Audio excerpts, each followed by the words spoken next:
I'm not sure how you maybe found this video, but I'm going to post an right after this like little preface. I'm going to post an interview from Dad with a Phone. He's a YouTuber, Dad with a Phone, and he's really been like following the KELSEY BERRETH case. His wife got to go to the preliminary hearing, and KELSEY BERRETH went missing on Thanksgiving Day. It's a really horrible story because she has a 1-year-old daughter. The daughter will never grow up to know her mother. Her daughter will always hate Thanksgiving Day. Her father is in prison, and he has a mistress, Crystal Kinney, KK. The interview is with KK's friend that I'm about to post, KK, the rodeo queen. So in the preliminary hearing, in case you didn't hear the preliminary hearing, hi, Bear. KK admitted to going to Kelsey's house, like at least on like 3 separate occasions, and even offered Patrick to put Ambien in her caramel macchiato. Yes, poison her with Ambien. I don't know if that happened, but I know Crystal went over to Kelsey's house and brought her a caramel macchiato, pretended to be a neighbor. Like, you can't pretend to be a neighbor and bring a caramel macchiato. I would take the caramel macchiato. I would be like, wow, I've never had such a nice neighbor. Like, that is dirty. That is a psycho mistress. Who thinks to do that? Anyways, I'm not going to get off on a tangent. I just wanted you to subscribe to Dad with a Phone and watch the interview so we can see what Idaho really thinks about KK. Oh, don't be nervous. So just kind of tell me again what you kind of texted me. I mean, I know you shared that with me, but tell me how you kind of know KK. I know KK. I met KK back in 2009 when I started dating a friend of mine from high school. He was roommates with Chad, which is Crystal's ex. They lived together in a farmhouse way out in the middle of Murtaugh, Idaho. Okay. And Crystal was dating Chad at the time. They had met. Chad was looking for someone to train one of his horses and had met Crystal because she trained horses there in Murtaugh. And that's how they met. And I remember him one time saying, looks-wise, she's really not my type, but she's so charismatic. And that was the thing with Crystal was she was just fun to be around. She was constantly laughing. Everyone was her friend. Like, everyone wanted to be her friend. She was just that type of a person. Like, she just drew you in. So they dated for probably about a year, and then they got married. I believe it was the summer 2011, 10 or 11. I can't remember. Okay. And so we went to the wedding. It was a wedding out in the middle of the country wedding. I remember her wedding pictures were like, it was harvest time, so there was like cornfields in the background, that kind of a setting. And then I kind of fell away from actually physically seeing her in about 2012, but we remained friends on Facebook up until she deleted her accounts. So just recently? Just recently, yeah. And I remember when they said a nurse from Twin Falls, I'm like, oh my gosh, I'm wondering if Crystal knows her. Like, does Crystal know this nurse? Because I knew Crystal worked at Twin Falls, the Twin Falls St. Luke's. And so I was actually getting ready to contact Crystal to see if she knew who this nurse was. And it came out about the same time that it was actually her. And I remember just sitting in my room, just like in complete shock for probably about, 3 or 4 days. Like, I couldn't even process it. Could not even process it. Yeah. So like, I mean, for all intents and purposes, if what she's telling us is true, she's a part of a murder. Oh, I absolutely. In fact, I was just messaging Jenny when you called me, and I was discussing this with her, and I didn't pick up that Crystal was like a jealous type when I knew her. Like, she was really into Chad. They had a really good relationship for what I knew of. I know that their relationship obviously went south, and I think that was because she was still in love with Patrick, even through her marriage. I think she was.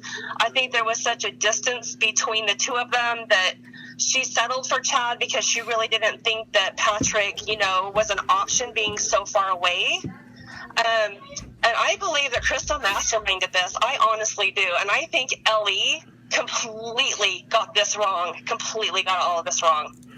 So do you know like the lawyers? I know it's a small community. Do you know like the lawyers that talk to her or any of the other friends? I know of the lawyers. I don't know them personally. I know they are actually having a really hard time right now. This is a small community town that we grew up in. It's like a small niche town. Like everybody knows everybody. The rodeo circuit was a huge deal there. I have a cousin that was friends with Crystal that was on the rodeo circuit with her. And then also, I don't know if you remember the interview that Laura Stutzman did, but she was the one that was sticking up for KK. Yeah. Okay, so her daughter, Hallie Stutzman, was really good friends with Crystal also. And so was my cousin. Okay. And I think that they would probably all say the exact same thing that I'm telling you. Like, this is just blindsided the whole community here, all of her friends, all of her family, and I think really everyone's still just trying to process all of this. Yeah. Have you heard anything? Is Crystal back there? Has anyone seen her? Anyone talked about that? No one has seen her. I have my cousin has driven by her house a few times. Her car has not been there. The rumor has it is that Chad is not letting her stay there. So no one knows where Crystal is right now. And there's some rumors that Crystal may be pregnant. Is there anything you know about that? The rumors down here are the same. Everyone down here is saying they think she is too, and that was her motive for killing Kelsey. So you think that's truly what this community believes right now. The ones that have actually now processed it and realized like what has happened here, like it's the only thing that makes sense. It's the only thing that makes sense because Crystal had more of a motive than Patrick did, in everyone's opinion. Yeah. In a sense, especially now. Do you think she's pregnant with Chad's baby, or have they been broke up? They have been divorced for 2 years since 2016, but they have been living together. They have acreage and a farmhouse, and I think that they chose to co-parent together with their kids, is what I heard from one of her friends. And they were just making it work. Like Chad was dating, other girls, and they were basically doing their own things, just living together, because they do have two small kids. They have a little girl and a little boy. Okay. And they are just choosing to go about it that way. So in what you know, Chad isn't like supporting her right now? Oh, absolutely not. No. Okay. No, from what I've heard, no. He's not even allowing her to stay there at the time. And I think partly because, like I said, it's a small community, and from what I heard, Chad is fearful to even go places because people are blaming him for not coming forward with information. And I honestly believe that Chad didn't know anything. I think that Crystal was keeping all of this from him and lying to him. But, when you live in a small community, you know how that goes. Yeah. How many people are in that community? Where they live, I think Murtaugh, I would say probably tops maybe 1,500. Oh, so it's a real small town. No, it's teeny tiny. I mean, the school here or there, I used to live down there, but the school there, grades K through 12 are all, grades K through 8 are at one school, and then 9th, 10th, 11th, and 12th are at another school. And they're just little tiny buildings. Like this, it's a small community. Where Crystal worked in Twin Falls is a little bit bigger, and it's about a 35-minute drive from Murtaugh. Okay. Yeah, I've been to Twin Falls. I know that little area. Yeah, and it's bigger. It's quite a bit bigger. There's a bunch of little small surrounding communities down there, Murtaugh being one of them, and that's where KK lives. So since this has all gone down and stuff, is there anything that's like come to you like, oh, that makes more sense now, or like, oh, I understand the way she acted? But would you ever have thought she would be involved in like a murder, and especially like a gruesome murder like this? No, in fact, when this first came out, I was like, oh my gosh, somebody's framing her. Like, somebody has got to be framing her. There's no way in a million years Crystal would ever do any of this. She was an amazing nurse. Graduated top in her class. Like, everyone loved her.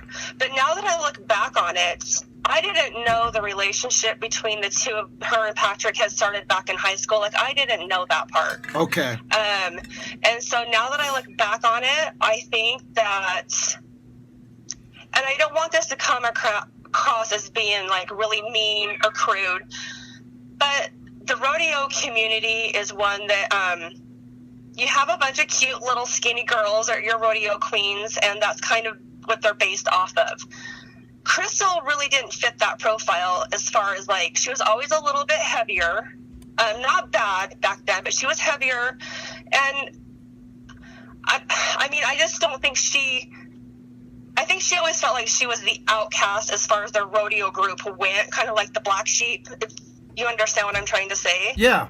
And I think that caused a lot of jealousy early on in her life as not being, I don't want to say as attractive, but you know what I'm trying to say. Yeah, no, I understand. So she just had some insecurities and stuff like that around her. Right. Some insecurities, and I think that kind of just overflowed in her life from one relationship to the next. And I think that she was so obsessed with Patrick. And when Patrick had this teeny tiny little cute darling fiance that just was a ray of sunshine, everyone can tell from her photos, like, she was a ray of sunshine. And I think Crystal was jealous of that. I know when I knew her, she was always constantly on a diet. She was trying to lose weight. Like, she wanted to be that so bad, but it was just never obtainable for her for whatever reasons, I don't know. And I think Crystal was jealous of that. I honestly do. Yeah. Well, hey, do you think your cousins that knew her a little bit better would talk to me? They were there, you know. Yeah, they were saw them around each other. Right. Yeah. I mean, if you would, I mean, you obviously are on social media, and if you've been talking to Jenny, you know what I'm all about and stuff, but I would really I thank you for talking to me a little bit. You've given even a little bit of insight into Crystal more than anyone else can. But if there's someone that wants to speak out for Crystal, whether it's good, bad, or indifferent, if you want to send them a message, and you can get a hold of me via Facebook and let me know if they're willing to talk. That would be it would be good. People want to hear that. People want to hear both sides of everything. They want to hear about Crystal. They want to hear about Patrick. They want to hear about Kelsey. It's a weird deal down here because it's such a spread out kind of case where there's stuff in Idaho, there's people in Oregon, there's people here in Colorado. So that would be awesome. Yeah, I'll definitely get a hold of them. I know that they were super close with her, and I don't know if they have... I can message my cousin and see. She would know if she was on the fence or not about this. I know that a lot of them are still trying to process it, and it's been devastating down here too to learn this. Yeah. But yeah, I'll definitely message them and see if they would be willing to talk. Yeah. And give you some more insight. That would be awesome. Well, thank you for your short time this morning at least, and thanks for at least reaching out to Jenny and talking to her too. Oh, you're welcome. I appreciate what you guys are doing so much. I know I'm in school right now. I'm going to nurse practitioner school, and so I'm really busy with classes a lot, but I do pop on whenever I can, and I do. I appreciate all of you, your wife, your beautiful family. I love Jenny. They did an amazing job at court that day. Yes, they did. I just want you to know that you have support from Idaho, and I seriously am honored to even know you. So thank you. Well, thank you. Thank you again for talking to me.